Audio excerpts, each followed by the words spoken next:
Razorback Basketball continues to beef up next year's team, and it has people, even outside the state of Arkansas, thinking a national championship is absolutely possible. As well as some spring football updates and, of course, some nonsense. This is the Locked On Razorbacks podcast.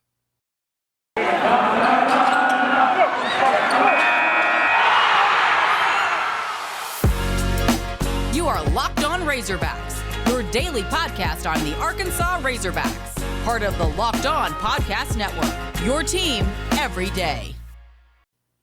And welcome into the Locked On Razorbacks podcast. I am your host, John Nabors. I am also the host of Out of Bounds. You can catch every weekday afternoon from 1 to 4 on 103.7 The Buzz and 103.7thebuzz.com. Today's episode is brought to you by BetOnline. BetOnline has you covered this season with more props, odds, and lines than ever before. Head over to betonline.net where the game starts. Hope everybody's having a wonderful Thursday. And if you're a Razorback basketball fan, you have to be having the best of Thursdays and best of days right now. You're on a hot streak. And we know that because we talked about it just a couple days ago on the podcast about Anthony Black being a guy who, of course, a five-star player, number one point guard in the country, committing to Arkansas. And we know that there is going to be some moving and shaking when the roster comes along. And here in the next few days, we'll have updates on all of those things, on who's going, who's staying, who's doing whatever. It's going to be interesting over the next few days that we'll probably have to continue to keep updated on. But Eric Musselman and the Razorback basketball team were able to add a player that, to be honest, I didn't personally see coming. I didn't see this type of insider information. It was like, oh yeah, this guy, he's got some connections here. He's going to be able to go to Arkansas or whatever it may be. I didn't see any of that, but Arkansas was able to nab a transfer out of the portal from Missouri, team that Arkansas faced twice last year, and Trevon Brazile. I hope that's how you pronounce his name. I think that's how it is. But they got him. He's a 6'9" freshman. He was in Fayetteville for an unofficial visit. This is according to Curtis Wilkerson of hogsports.com. It says he was with Musselman and his staff Wednesday and felt good enough to commit on the spot. He says, quote, "I'm pretty excited. I just went for an unofficial visit and had a great visit and decided that's what's best for me." So right there, it just shows you how instant sometimes it can have such an impact when it comes to players seeing what Arkansas is doing. And being 6'9" and being a freshman and being an athlete like this kid is, he's definitely going to add a whole new depth perception, at least for Arkansas, and be able to really fit in really well. Now, a lot of you are probably trying to remember him or what he was able to do or whatnot, but since he was on Missouri, it's understandable that, sometimes you forget because no one cares about Missouri basketball. But he says also, quote, that I think what stood out was their attention to detail and how they prepare. And really, I just noticed how deep into detail they went, and I could feel the competitive spirit that they had and that they want to win. Now, he averaged 6.6 points and 5.1 rebounds per game in his one season at Missouri. He can finish lobs. He can knock down some jump shots. He's pretty good at that as well. And again, he's very athletic and very fit. But when people see that stat of 6.6 points and 5.1 rebounds, it's not like, oh, well, that just doesn't get you excited, maybe, like it was if he was averaging, kind of like the guy from Utah Valley State that is averaging like 19 and 14. It's just not going to get you that same level of excitement. But here's the thing about him. He came on as of late, really started performing well for Missouri towards the end of the season as an individual player and as a really incredible, gifted athlete who can run the floor and do a lot of different things. He was able to do that towards the end of the year where so many people were taking notice. So much so that he was getting the attention of a lot of major schools as well. And one of those schools, at least according to the articles and everything, which, by the way, the transfer portal and how it's handled and everything as far as who's actually interested in who can be a lot of times a facade because of strategy. Like even Eric Musselman said that as much just a couple weeks ago, where he was like, we reach out to 20, 30 players in the transfer portal because we don't want people to actually know who we're serious about and who we're actually going after, because then they'll go after them. And our way of analyzing them. So it's kind of a strategy there, which is brilliant and smart. But that's why it's really tough to know who exactly is interested, who's not interested, all those things as well. And with this particular case, though, with Trevon Brazile, I know that there was interest like from Kentucky and vice versa. Kentucky was a player there. Kentucky was a school that was in the mix. And so I kind of did some research on it. I was like, all right, so there was maybe some interest there. There's a few other schools too, but he was definitely a hot commodity in that transfer portal because of the potential and the athleticism that he had as well. So he's decided after an unofficial visit to Arkansas, committing on the spot. That's big time. He was a pretty much unknown of just a few years ago. He had confidence in himself, imagined things happening like this. He looks forward to getting to campus and see what he can do. And he says so what he's bringing to the table is elite rim protection. I'm just going to run the floor hard every time and I'm going to make plays. That's what he said. So, again, it gives you kind of an indication of what this player is all about, which is, again, a great addition. And especially if you think about the deals with, Arkansas and trying to replicate or at least get better from what they did last year and continue to build this team up and add some depth, especially when it comes to having some size down low and some verticality there and some athleticism there as well. Like all those things, I think are extremely important, and people understand why it's important for this team to have it. But here's what really got me going yesterday, especially, is when I am seeing national college basketball guys. I'm seeing Kentucky basketball media members, people that know basketball, follow basketball and everything, coming out and saying the Razorbacks are going to be loaded next year. Loaded. So I was like, okay, that makes me happy. I like it when other people recognize other fan bases that you normally hate you and that you hate them. They recognize, oh, yeah, but you guys are going to be pretty loaded next year. Like, that gets me excited.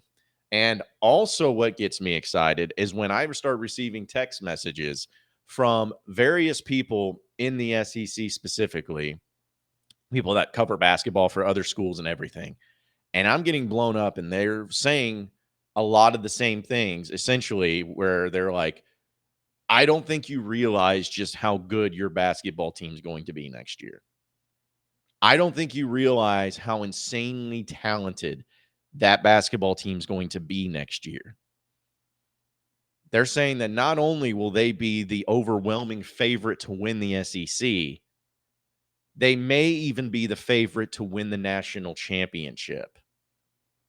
When Jeff Borzello of ESPN.com puts out a tweet that says, because of what the Razorbacks are doing, if they keep the right roster spots in place, they are going to be in contention, serious contention, for my preseason number one overall team next year. All of these things being put together is making it extremely difficult for me and for many of you to try to keep your excitement and your expectations in check for the next basketball season. It's tough. That's tough. And I was kind of tweeting this out where I'm like, I'm going to go throw up. Like, I can't believe that this is happening, where you're having this much good stuff, good players, great players, elite players choose you to come to Arkansas and everything here just so soon after the season had come to an end officially. Like, all of that is put into place. But what I think that some Razorback fans at least have responded to me personally and have talked about, hey, let's just calm down. Or, hey, these are just kids. It's putting a lot of pressure on them. Yada, yada, yada. First off, what I say to that is that's a loser's mentality. That's old stuff. The only reason you don't want to put high expectations on anything is because you feel like you're going to get disappointed. Well, folks, you're a Razorback fan. Disappointment's in your DNA. It always has been. So why not just have some expectations to go along with it too? Why not have some fun? Why not get some hype? Because you know what? There's going to be times where that expectation and that excitement doesn't fall short. It's going to happen. It's going to happen.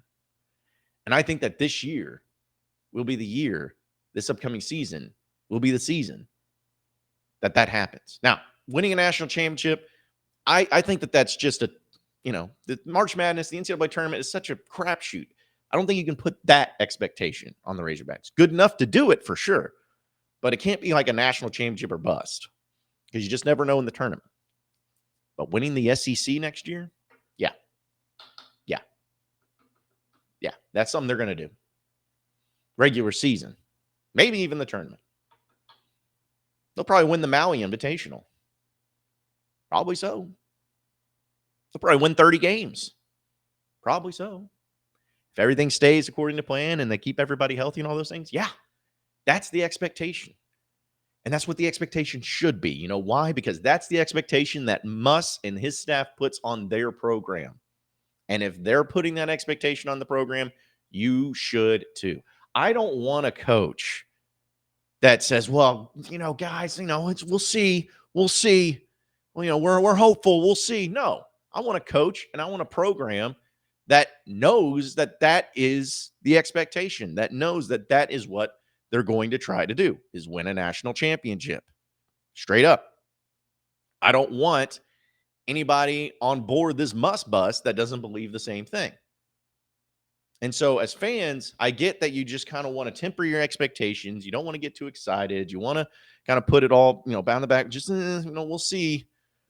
But I'm telling you, folks, that when you start to see that people are legitimately understanding and respecting your program and knowing that it's going to be national championship caliber next year, possibly preseason number 1 next year, when people are saying that and you have to recognize it, let those expectations creep in. Let that excitement and that hype creep in.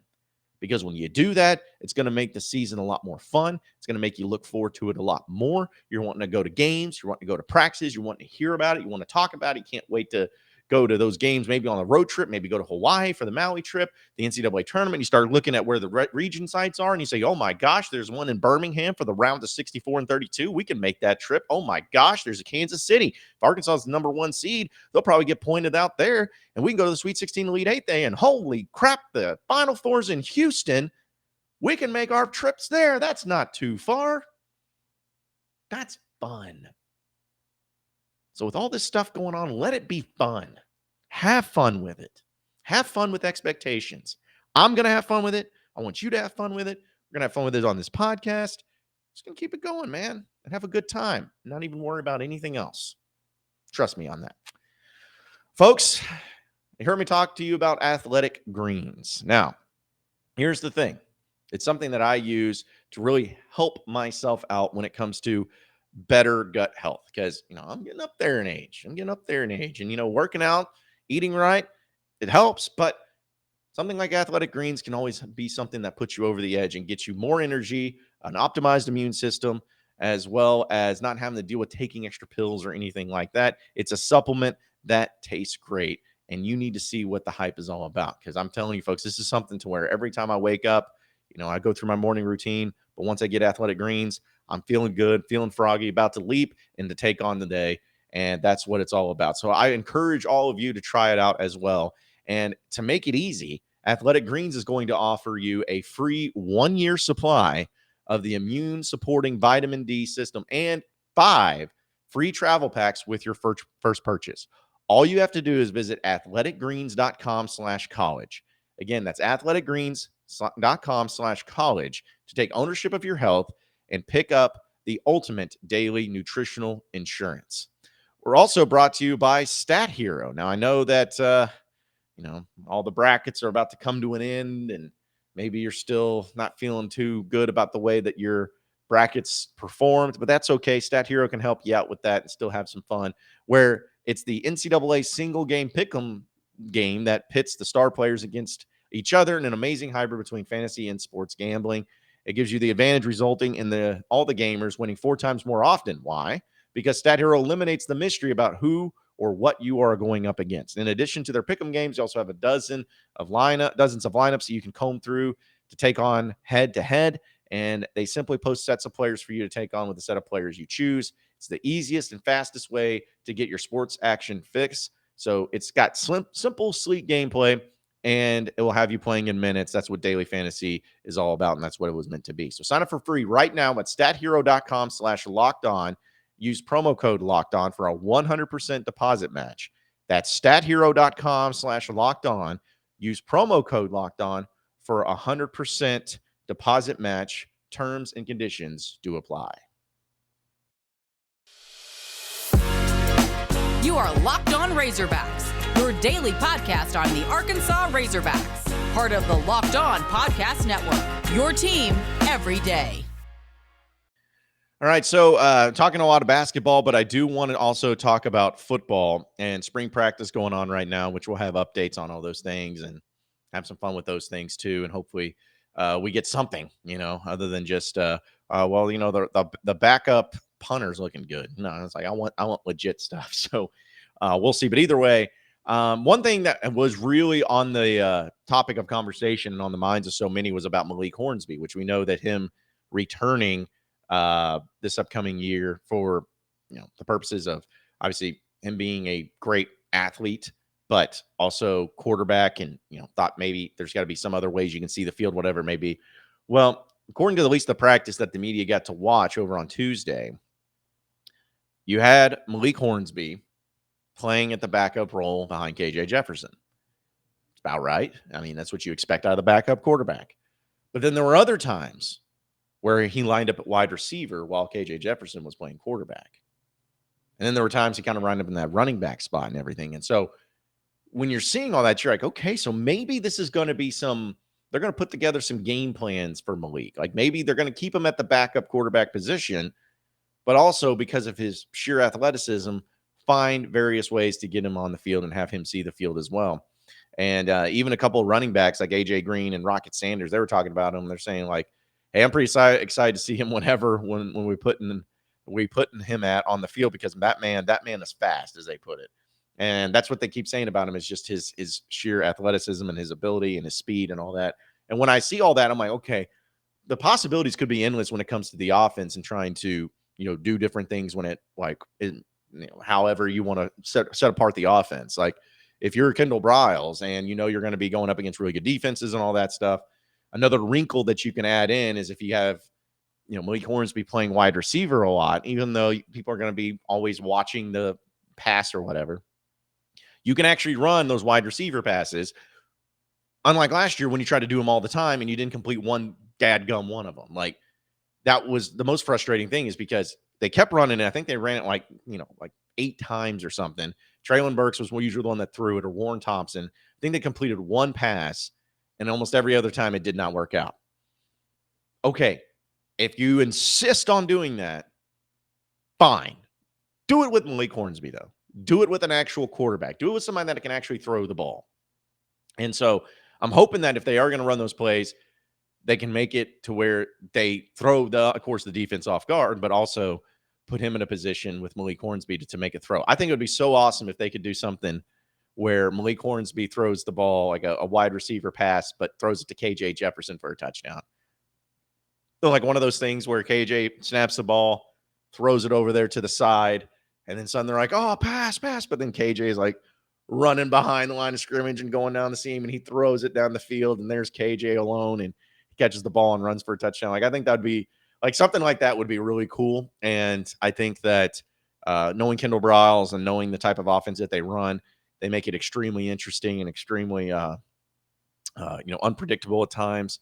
So that element I think would be fun. But I'm just glad that they're trying to find ways to get Malik Hornsby onto the field, because I feel like a guy like him, he can be a game changer. And we know that Arkansas, they do have some really good pieces when it comes to skill position guys. Like the running back group might be the most talented group of anybody offensively. I think that between Rocket Sanders, Dominic Johnson, and AJ Green, your running back room is stacked. So you're going to have plenty of options there. Your quarterback's incredible with KJ. Your offensive line is experienced in returning 4 out of 5 starters, so you'll be fine there.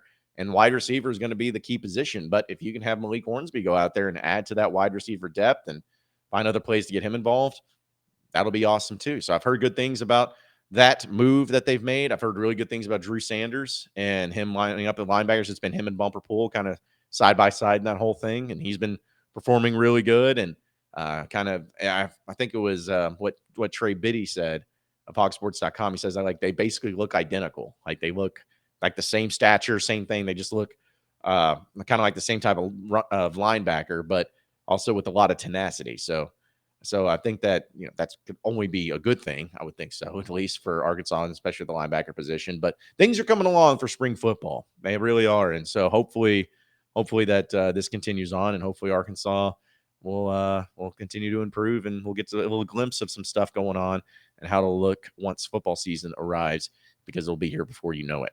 I got to tell you about Built Bar. No, Built Bar is something I believe in wholeheartedly. I tell you about it all the time, and you're probably like, why are you telling about us again? And my whole thing is I'm telling you about it again because it is that great.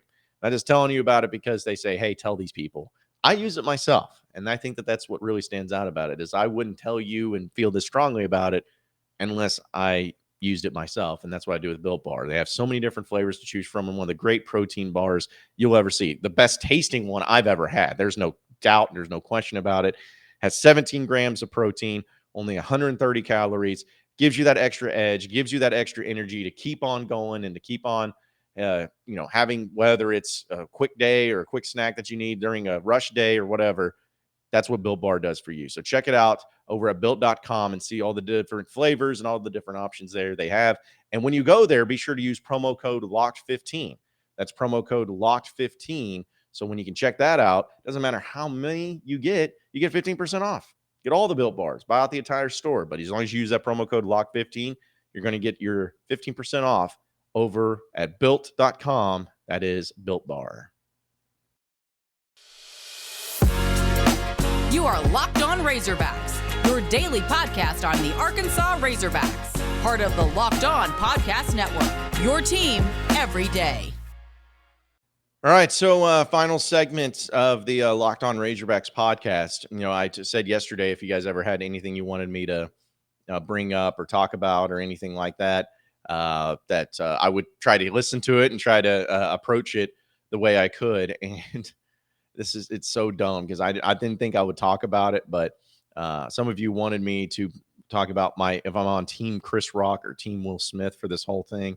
And first off, I'm over it, so this will be the only time I talk about it. Like, I'm not like saying I'm above it, but it's just like, I don't know. I talked about so much on my radio show, I kind of got tired of it. But anyways, I always just thought about it like if someone came up and slapped me, especially if I just made a joke, whether it was a bad joke or an inappropriate joke or whatever. But if a guy walked up to me, another grown man walked up to me and slapped me on national television while I was doing a routine and I was a comedian, I think that would be the most absurd thing, just like it was, most absurd thing ever. But I have a hard time thinking I wouldn't fight back. I have a hard time thinking I wouldn't slap somebody back or. And I know Will Smith was a big guy, but at least I'd still go down swinging.